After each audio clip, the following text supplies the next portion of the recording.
میرے ہسبینڈ کی ڈیتھ ہو گئی اور جیسے میں نے بتایا کہ میرے بچے بھی چھوٹے تھے اور میں اس وقت اس فیلڈ میں بھی نہیں تھی۔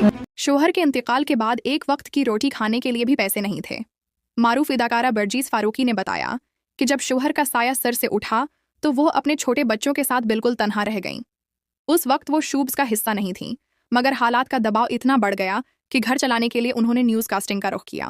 برجیس فاروقی نے کہا کہ ان کے سامنے سب سے بڑی فکر بچوں کی تعلیم اور ان کا مستقبل تھا، اسی لیے انہوں نے شوہر کی گریجویٹی کو ضائع کرنے کے بجائے ایک دانشمندانہ فیصلہ کیا اور سرمایہ کاری شروع کی۔ اس دور میں سونے کی قیمت آج کی نسبت کہیں کم تھی، لہٰذا انہوں نے زیادہ تر رقم گولڈ میں لگائی۔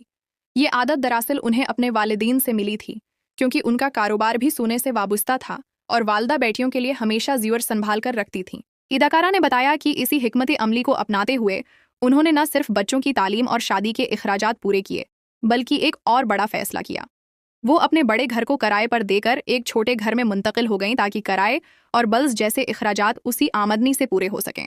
انہوں نے کہا کہ مشکل وقت نے انہیں بچت، محنت اور سمجھداری کی اصل اہمیت سکھا دی۔